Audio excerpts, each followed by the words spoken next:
This is TWiT.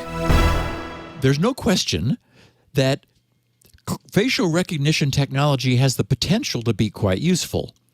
It is Clearview AI's facial recognition technology that has been allowing the Ukrainian government to identify both their own citizen casualties of war, obviously in their war with Russia, as well as the Russian soldier casualties who've been left behind by their comrades. Thanks to Clearview AI's knowledge of Russian citizens, Ukraine has been able to mount a potentially powerful political counteroffensive by identifying these Russian war casualties, notifying their families of their demise, and offering to allow them to travel to Ukraine to reclaim their fallen family member.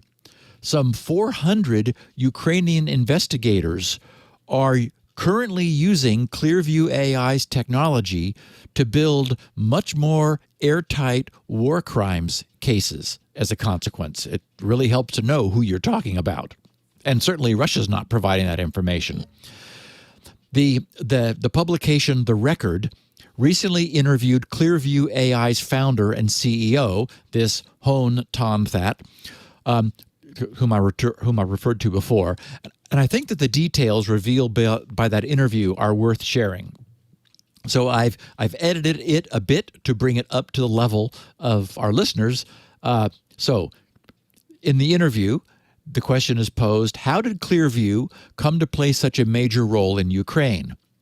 Hone replies, when the war started, it was really shocking to me and a lot of members of our team to see especially the video footage of women and children suffering, and it made me think, how can we help?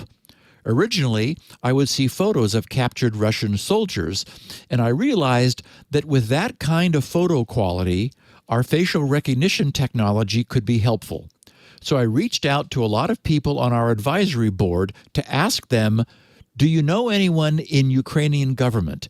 And one person, Lee Wolosky, he's on the National Security Council under 3 presidents, he quickly said yes. We thought that it could be helpful in identifying deceased soldiers and track misinformation. So how could it be useful to track misinformation is asked.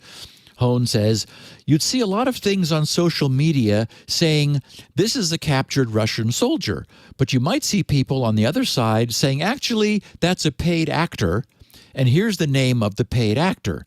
So with this technology, the level of accuracy can be used to identify if someone is who they say they are. So the questioner asks, who in Ukraine has logins to Clearview AI? Hone, it's in 6 different agencies, including the National Police of Ukraine. Then the people on the ground would be using it. So we gave a demo. We'd give them training on how to use facial recognition technology responsibly.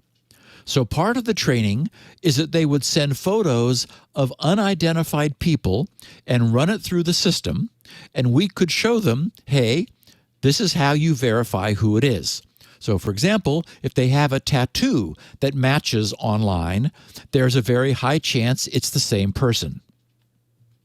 So the questioner, you inserted this technology into a war zone, which presents a lot more problems than having a police department in the United States using it. How are you accounting for that? Hone responds, you want to be careful to make sure that they really know how to use it properly. And so there are all these scenarios that we want to make sure don't happen. For example, what if someone takes a photo of someone and says, hey, I think you're a Russian traitor, and then they detain them? And it's all incorrect based on incorrect information. So we'd never want something like that to happen.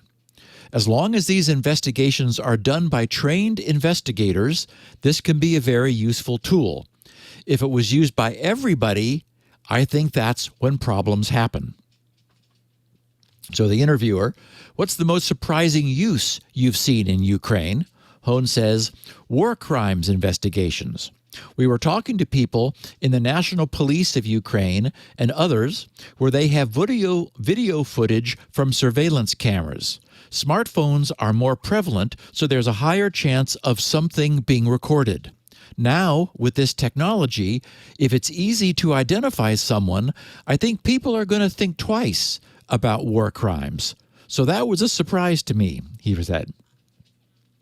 Okay, so the interviewer asks, so this is a subscription service, and you say that gives you more control if someone is misusing it. How does Clearview AI work? He said, we vet every person to make sure they're a government official who's using it. There's also two-factor authentication, so they still have to verify their device before they log in. Once they have an account, there's an administrator for each agency. So the administrator can see who is conducting searches and what reason they're conducting the search. There's an intake form that requires a case number and a crime type before conducting a search. So people, when they're onboarded and they've learned about the software, they know that their searches can be audited because we want to make sure they're using it for the right kind of stuff. Because it's a cloud service, we have the ability to revoke access. If there's any egregious abuse of the technology, you want to make sure that we have the ability to take it away. The interviewer asks, the IT Army appears to be using it. In a video, the group demonstrated the use of a facial recognition program that appears to resemble Clearview AI. This is a volunteer hacking force. So how is it that the Ukraine IT Army appears to be using Clearview AI? Hone says, all I can say is that everyone we've onboarded is a government official.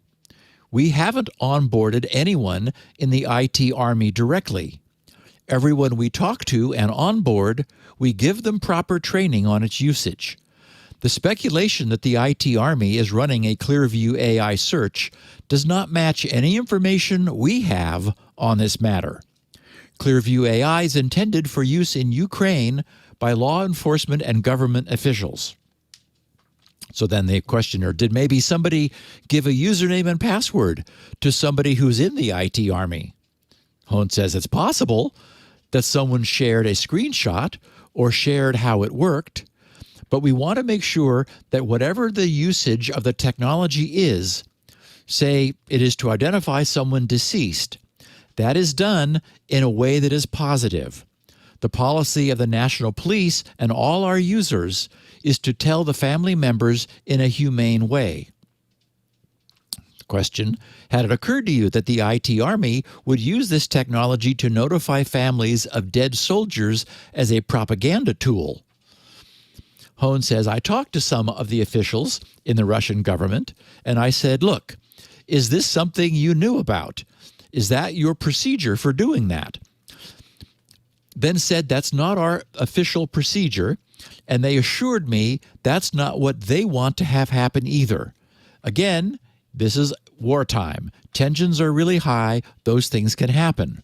Hone continues, if I thought it would be used in a really bad way, then I don't think I'd give access to them.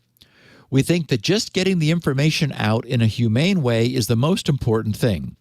What we can control as Clearview is giving access to the right people. So, for example, we don't give access to the Russians or anything like that, and we make sure Ukraine is trained as appropriately as possible. Question, have you revoked any access related to Ukraine because you thought it wasn't being used properly?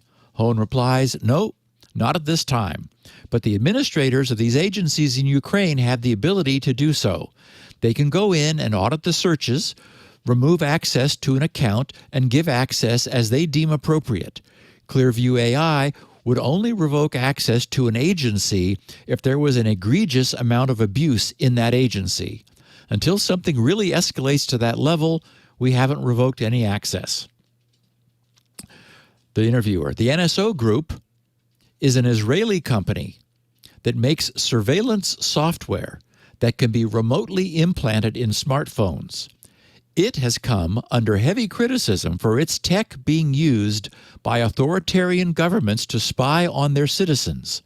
With your facial recognition technology, How do you avoid the NSO trap? Hone replies, I think NSO is a very different kind of technology than what we do. We are searching public information from the internet. So it is really just like Google. If you can type someone's name and the word LinkedIn into Google and you find their photo, then Clearview can basically do the same thing, but it's search by photo. We also work with law enforcement. NSO is different because it's breaking into phones very private data.